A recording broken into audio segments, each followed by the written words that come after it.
Olá, pessoal! Vamos conversar sobre o transporte de oxigênio nesta aula.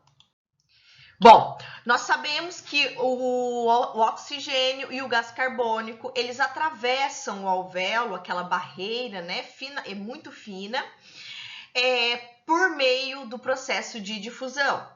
Então, não ocorrem mecanismos ativos ou que necessitem de secreção para que a gente possa ter a troca do oxigênio e do gás carbônico. Então, esse mecanismo é a difusão, que segue a lei de Fick, a qual afirma que a taxa de transporte de um determinado gás é diretamente proporcional à área do tecido pelo qual o gás será transportado e a diferença de pressão entre a região alveolar e o interior do capilar sanguíneo. Portanto, a transferência de gás é inversamente proporcional à espessura da membrana. Então, quanto mais espessa a membrana, para que possa dificultar a troca, menor aqui o volume de gás ser transferido. O volume de gás também ele é diretamente proporcional à constante de difusão, que fala que o coeficiente de difusão de um gás no tecido é diretamente proporcional à solubilidade do gás no tecido e inversamente proporcional ao peso molecular do gás, sendo que o gás carbônico ele é 20 vezes mais solúvel que o oxigênio. O aporte tecidual de oxigênio é influenciado pela quantidade de O2 que chega aos alvéolos, dependendo da composição do ar inspirado, bem como da ventilação alveolar, que é diretamente relacionada com a frequência e amplitude da respiração, a resistência das vias aéreas e a própria complacência dos pulmões. Nós temos que a troca gasosa também é influenciada pela difusão de gases entre os alvéolos e o sangue, estando diretamente relacionados com a área da superfície e a distância da difusão, uma vez que a espessura, quanto maior a espessura, menor aí o volume de gás a ser transferido, bem como a quantidade de fluido que passa ali pelo processo de difusão. Bem como a troca gasosa alveolar, ela está relacionada com a perfusão adequada dos alvéolos. A difusão do oxigênio está relacionada com o tempo em que o eritrócito ele gasta para atravessar o capilar pulmonar, uma vez que é pelo eritrócito o principal transporte do oxigênio. Então, nós temos aqui a representação da extremidade arterial, com uma pressão parcial de oxigênio de 40 mmHg. Aqui o alvéolo com 104 mmHg. Nós temos que o processo de gradiente aqui faz que a pressão parcial de O2 se iguale à do gás alveolar quando o eritrócito ele percorre já 1/3 do capilar. Então, até esse ponto, nós temos que o processo de difusão contribui para a transferência. A partir do momento em que nós temos o equilíbrio, que a gente pode observar aqui já na extremidade venosa, o que vai contribuir e limitará a transferência do O2 será o fluxo sanguíneo pelo próprio vaso, o qual nós vimos na aula anterior, que pode ser desviado de acordo com a demanda. Então, aqui nós temos um sangue oxigenado, sendo que o processo de hematose, de troca, né, estabelece o equilíbrio entre o capilar pulmonar e o alvéolo.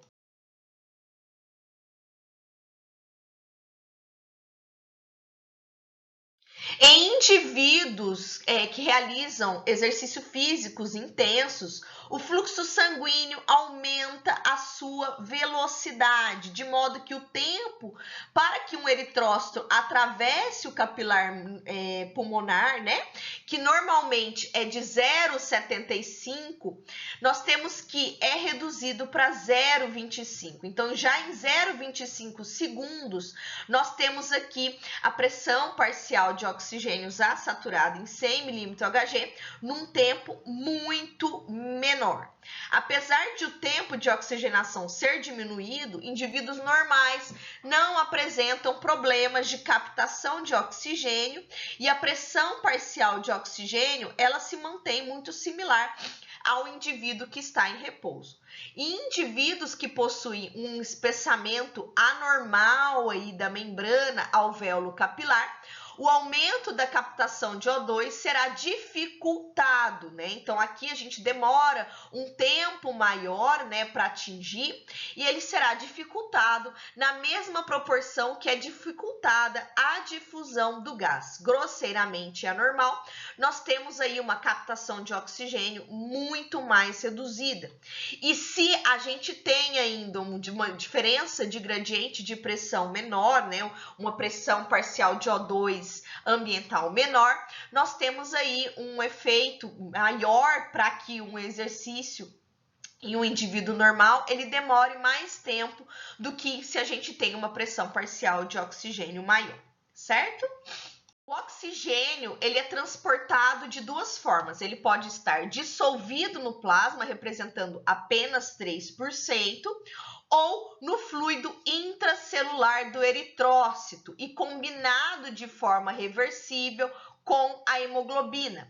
A hemoglobina, pessoal, é de fundamental importância no transporte de oxigênio, já que quase todo o oxigênio carregado pelo sangue total em animais e em seres humanos está ligado à hemoglobina e é transportado por ela nos eritrócitos, representando 97%. Nessa figura, nós temos a representação dos dois tipos de transporte do oxigênio, dissolvido em plasma apenas, né, menor que 2 a 3%. Esse oxigênio, ele pode atravessar aqui a membrana do eritrócito, se ligar à hemoglobina, sendo que nessa forma, acoplado à hemoglobina, representa 98% do tipo de transporte. Então, quando transportado para células ligadas à hemoglobina, esse oxigênio se difunde para o interior da célula, sendo utilizado na respiração. O oxigênio dissolvido no plasma também pode ser obtido e utilizado na respiração celular. O transporte de O2, ele segue, né, quando dissolvido, segue a lei de Henry. Para cada milímetro Hg de pressão parcial de O2, 0,003 ml de O2 por 100 ml de sangue, ele está na forma dissolvida.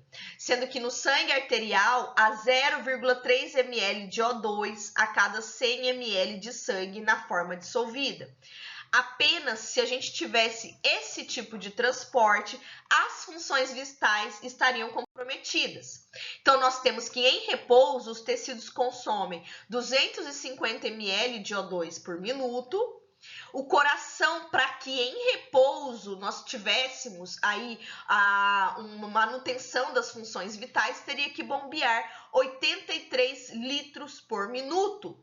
E em exercício, esse débito cardíaco deveria subir para 166 litros por minuto. Ou seja, uma forma muito dificultada, né, que o coração ele deveria bombear.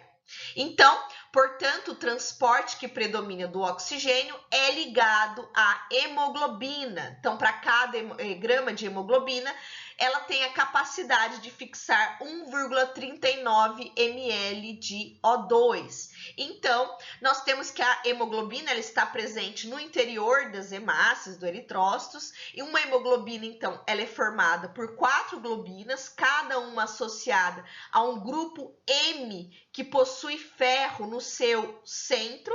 No sangue arterial, a capacidade de O2 é de 20,4 ml. Possui 2 tipos de globina, sendo 2 cadeias alfa e 2 cadeias beta. A sequência dos aminoácidos determina as propriedades da hemoglobina.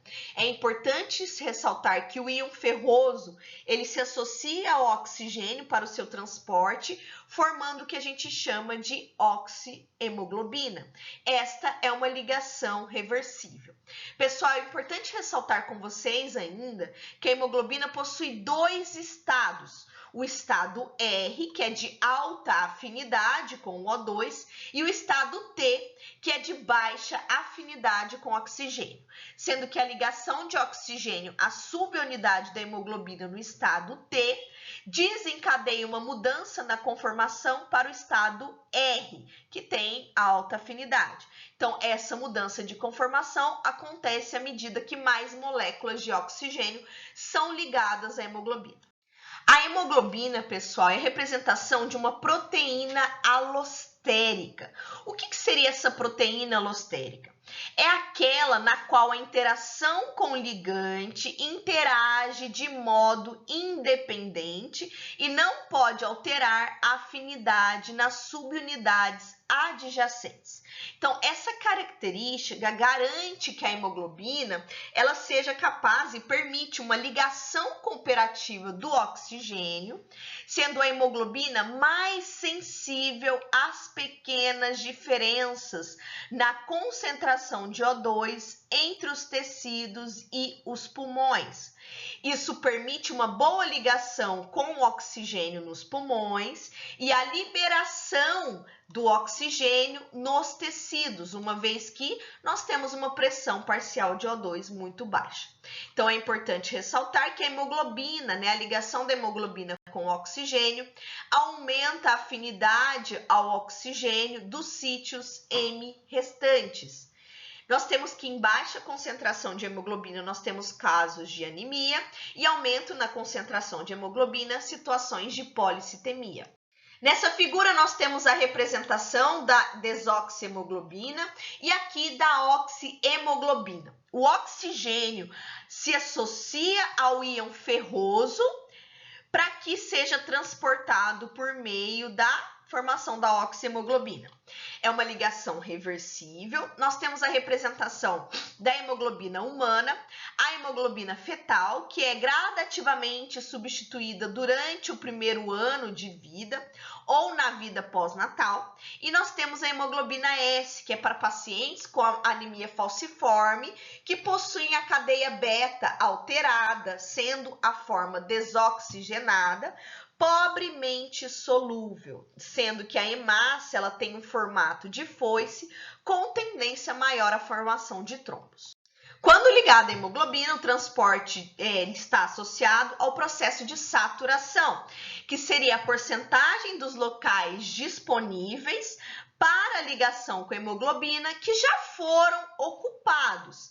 Isso é diretamente proporcional à quantidade de oxigênio combinado com a hemoglobina e inversamente proporcional com a capacidade de O2, que seria, pessoal, a quantidade máxima de O2 que pode ser combinada com a hemoglobina, sendo que a saturação no sangue arterial é de 97,5% e no sangue venoso de 75%.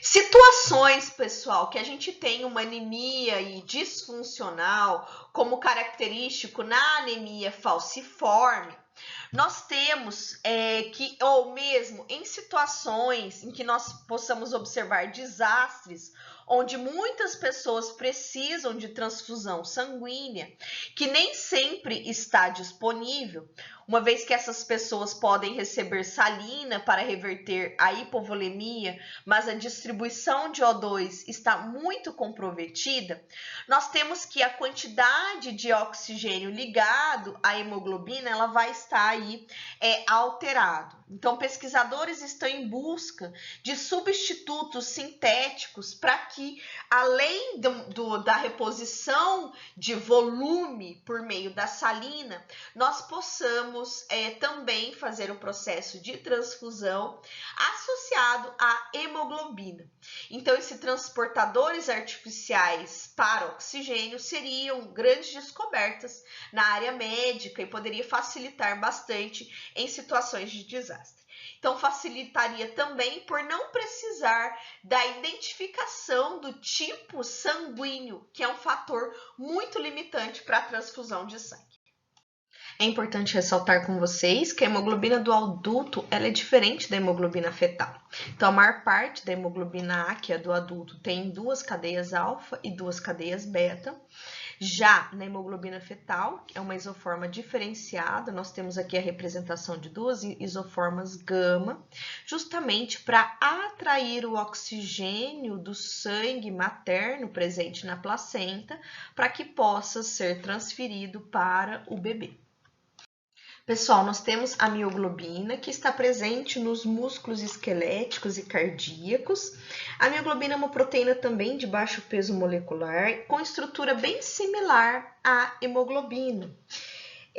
uma vez que tem também, e tem características similares também, uma vez que também tem a capacidade de se ligar ao oxigênio. É importante ressaltar, pessoal, que isso pode ser um determinante para mostrar destruição muscular, uma vez que se ela tiver em alta concentração plasmática, pode demonstrar aí uma destruição nos músculos. Auxilia na transferência de O2 para as células musculares, armazenamento de O2 também, função importante em situações de hipóxia. Pessoal, aqui a gente tem a representação da curva de dissociação da oxihemoglobina. É uma curva sigmoide. O que ela quer dizer que é sigmoide, pessoal? É que ela pode ter hemoglobinas que podem se saturar em relação à pressão parcial de O2. Em outras palavras, à medida que o sangue passa pelos pulmões sob condições normais, a hemoglobina é capaz de captar quase a quantidade máxima de O2 que ela pode transportar. Então, aqui nós temos a representação no P50, que seria o ponto da curva no qual 50% da hemoglobina está saturada com o oxigênio e corresponde a mais ou menos 27 milímetros/Hg em adultos normais, sendo que na saturação, que seria 100%, a PO2 é de mais ou menos 80 milímetros/Hg. Então, pessoal, o que eu quero que vocês saibam dessa curva? Nós temos que essa região, né, que ela está mais reta, ela representa que a queda da pressão parcial de O2 dentro dessa ampla faixa, sendo de 100 a 60, né, aqui 60 até 100, tem um efeito mínimo sobre condições da saturação da hemoglobina, ou seja, permanece de 90 a 100%. Já nessa região, grande quantidade de O2 é solta da hemoglobina com apenas poucas alterações da pressão parcial de O2. Isso facilita a liberação do O2 e a difusão do O2 para o tecido.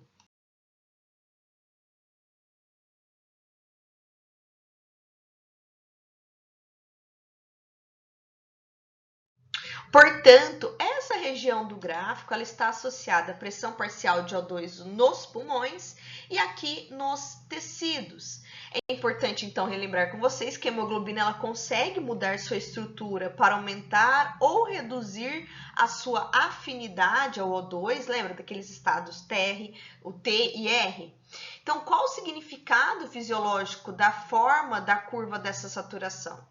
Então, nós temos que no sangue que deixa os capilares sistêmicos com uma pressão de mais ou menos 40 milímetros/Hg, para o sangue venoso de uma pessoa em repouso, a hemoglobina ainda apresenta uma saturação de 75%. Isso significa que para células metabolicamente ativas, apenas 1/4 de oxigênio ligado à hemoglobina é liberado. Então, o oxigênio que permanece ligado, ele serve como reservatório para que células possam utilizar para o metabolismo em situações de aumento de metabolismo, certo? Nós temos algumas condições clínicas que estão relacionadas com o deslocamento dessa curva. Então, os fatores que deslocam a curva de dissociação da oxihemoglobina, na situação para a direita, nós temos aqui uma diminuição da afinidade da hemoglobina pelo oxigênio, favorecendo a dissociação do O2. E em relação ao deslocamento para a esquerda, nós temos maior afinidade, reduzindo a dissociação. Então, quando nós tem menos afinidade e a P50 aumenta, nós temos que mais oxigênio ele está solto. Então, quanto temos mais esse deslocamento, maior o favorecimento para o oxigênio ele estar livre. Então, menor afinidade aumenta a P50, né? Então, se a gente representar a P50, maior afinidade reduz a P50 e os efeitos são pouco significativos se ocorre nessa faixa aqui representada, que vai de 80 até 100 milímetro Hg.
A elevação da temperatura corporal observada no exercício físico desloca a curva de dissociação para a direita e permite que mais O2 seja liberado pelos tecidos, onde ele é necessário devido, à maior necessidade de demanda.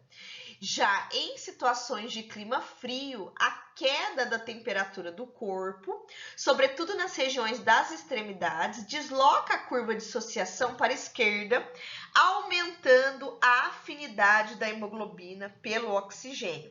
Nesse caso, a pressão parcial de O2 pode estar normal, mas a liberação do O2 é dificultada. Por isso, a pessoa em extremidades, ela pode ficar com a coloração azul.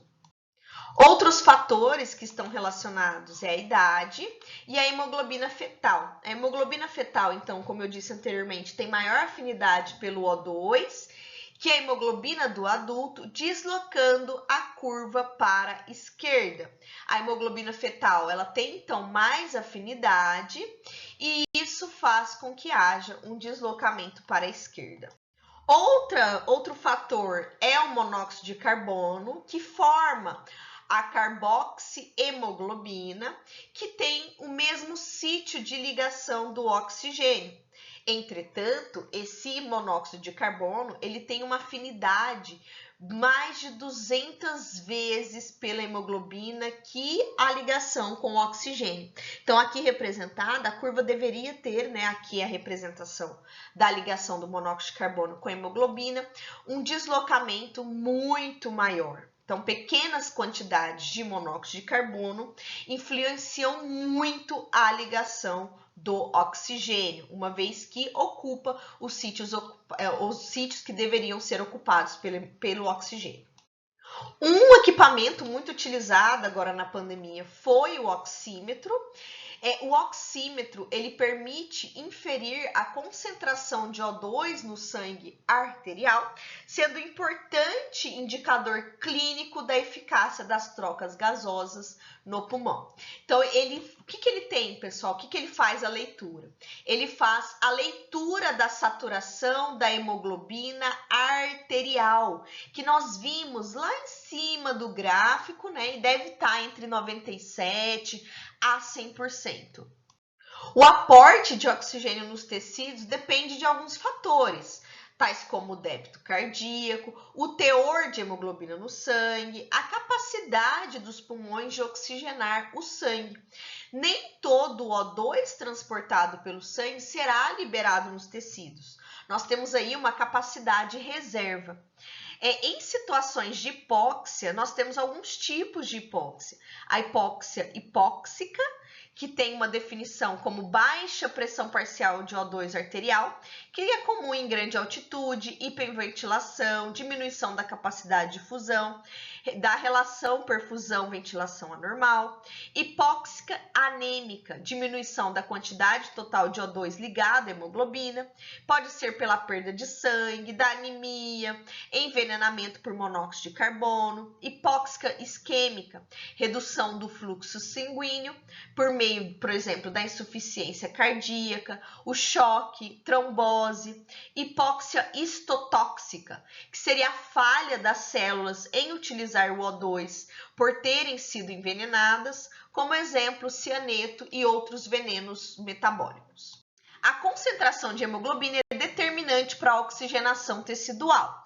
Em situações que a gente tem uma baixa quantidade de O2, nós temos o estímulo nos rins para a produção da eritropoetina. A eritropoetina regula a produção das hemácias do sangue. Então, a massa total de células sanguíneas da linhagem vermelha no sistema circulatório é regulado dentro de limites estreitos, de acordo com o número adequado de hemácias, esteja sempre disponível para o transporte adequado de O2 e para que as células não sejam tão numerosas a ponto de impedir o fluxo sanguíneo. Então, esse mecanismo de controle, ele é muito importante e dependente da produção da eritropoetina, que é um hormônio produzido no rim. É importante ressaltar com vocês a anemia que está ligada à doença renal crônica. Então, deficiência relativa da produção de eritropoetina e a carência de ferro são as causas mais importantes para o desenvolvimento aí, né, da doença renal crônica, para a complicação desse tipo de alteração clínica. Então, a anemia provoca palidez, fraqueza, indisposição, prejuízo na qualidade de vida e maior mortalidade nos pacientes com doença renal crônica.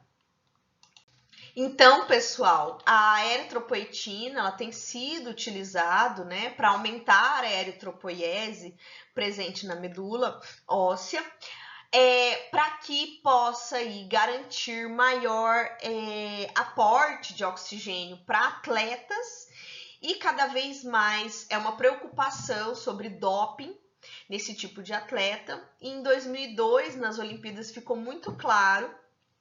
Nós conseguimos ver a quantidade de eritropoetina no exame de urina, e isso tem sido uma constante para melhorar a performance dos atletas.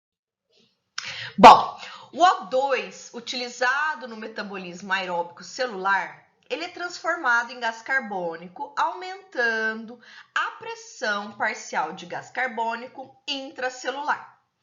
Com essa pressão parcial de CO2 elevada, o gás carbônico ele se difunde para os capilares e é transportado pelo sangue para os pulmões. Então, aqui a gente tem uma pressão parcial de gás carbônico de 45 mmHg chegando nesse capilar pulmonar. A pressão parcial de gás carbônico no alvéolo, ela está representada aqui, 40 mmHg. E a gente tem que a difusão do gás carbônico é exatamente oposta à difusão do que a gente viu do oxigênio, mas com uma velocidade muito maior do que o oxigênio.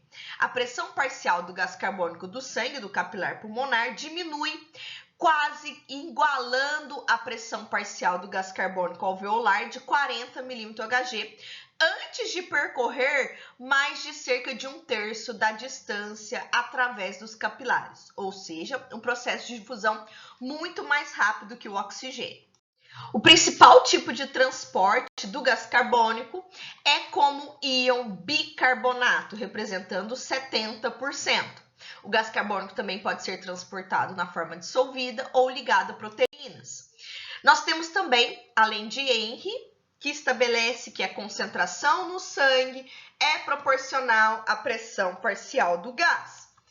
A solubilidade do gás carbônico é 20 vezes maior que a do oxigênio, contribuindo com 10% no transporte de gás carbônico no sangue venoso e com 5% no sangue arterial. Então, a forma dissolvida, ela está relacionada com a concentração no sangue, que é proporcional à pressão parcial desse gás, e contribui para 10% do gás carbônico no sangue venoso sendo transportado na forma dissolvida e 5% no sangue arterial. Aqui nós temos a representação do gás carbônico produzido pela célula. O gás carbônico dissolvido no sangue, pessoal, aqui representado, ele pode reagir com a água formando bicarbonato. Então, nós temos que essa reação é mais lenta no plasma e muito mais rápida dentro do eritrócito, devido à presença da enzima anidrase carbônica. Então, nós temos aqui a presença dentro da hemácia do gás carbônico ligado à hemoglobina. Pode também reagir com a água presente na hemácia, que por meio da anidrase carbônica, nós temos a formação do bicarbonato. Essa enzima, então, catalisa a reação entre o dióxido de carbono e a água e acelera sua taxa de reação cerca de 5.000 vezes. A dissociação do ácido carbônico é rápida e não necessita de qualquer tipo de enzima. Então, quando nós temos concentrações de bicarbonato IH+ aumentada, o bicarbonato ele se difunde para fora do eritrócito, porém o próton ele permanece aqui dentro, aumentando na célula Esse hidrogênio intracelular, ele se liga à hemoglobina reduzida, ou seja, formando uma hemoglobina desoxigenada. É importante ressaltar que muitos íons bicarbonato difundem-se das hemácias para o plasma, enquanto que íons cloreto difundem-se para as hemácias, tomando o seu lugar. Então, aqui nós temos um processo aqui de antiporte, né? Então, a saída do bicarbonato e a entrada do íons cloreto. Então, isso é possibilitado por uma proteína especial na membrana das hemácias, agindo de forma rápida. Então, esse efeito é chamado como fuga de cloretos. Para manter a neutralidade entre os compartimentos intra e extracelular, ocorre então esse influxo de cloreto, equilibrando desse modo as cargas presentes dentro da hemácia e no plasma. Então, a presença da hemoglobina reduzida, aqui representada pela desoxigenação, no sangue ajuda no transporte de gás carbônico, enquanto que a oxigenação dos capilares pulmonares ajuda no descarreamento, né, presente aqui do gás carbônico no interior da hemácia. Então, aqui nós temos também o gás carbônico formado, então, durante o processo da respiração nos tecidos periféricos. Ele difunde-se das células para os capilares sistêmicos, sendo que apenas 7% do gás carbônico ele é transportado na forma dissolvida e cerca de 1/4 do gás carbônico liga-se à hemoglobina, formando a carbaminohemoglobina. E nós temos que cerca de 70% do gás carbônico é convertido em bicarbonato e em íons H+. Então, por isso que quando temos a alta formação de gás carbônico, nós temos uma diminuição no pH devido ao aumento do íons H+. E nós temos que o bicarbonato, então, ele chega ao plasma pelo trocador cloreto. Então, pessoal, aqui a gente tem um antiporte, um tipo de mecanismo de transporte, em que o bicarbonato ele é trocado pelo cloreto.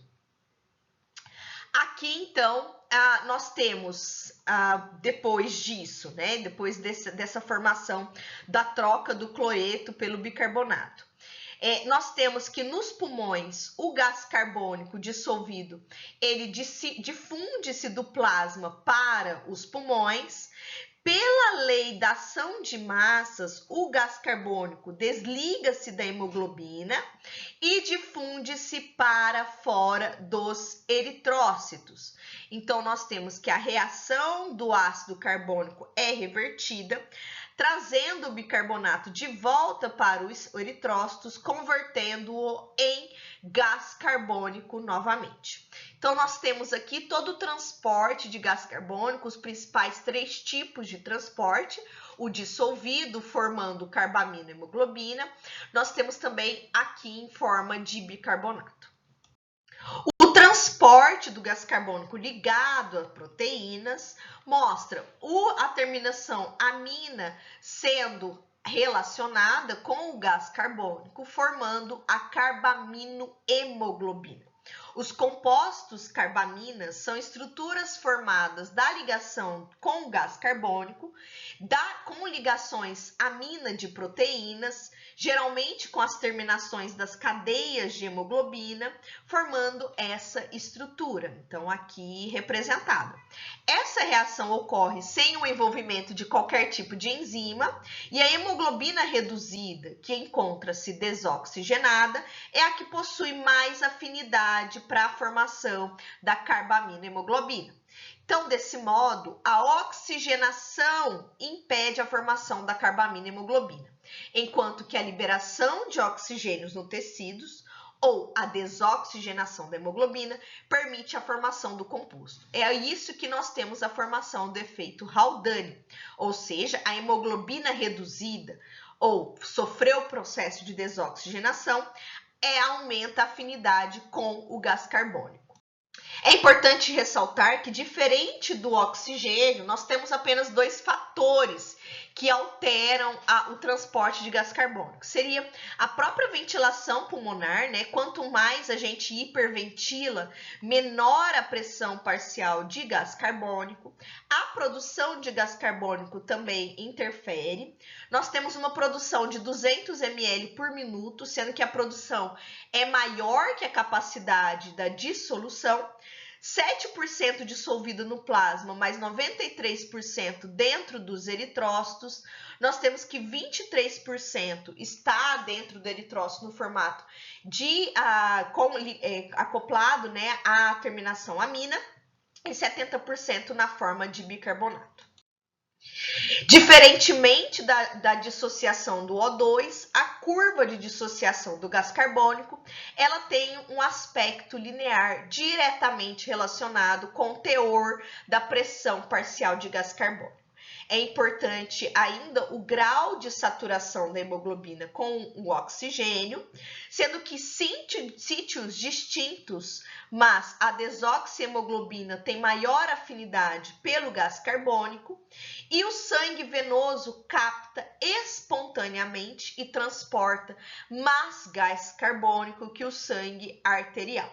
Então, seja qual for a pressão parcial de gás carbônico, o sangue venoso é capaz de transportar mais gás carbônico que o sangue arterial. Então, quando comparadas, as curvas de equilíbrio da hemoglobina do gás carbônico são particularmente linhas retas entre a pressão de 20 e 80 mmHg.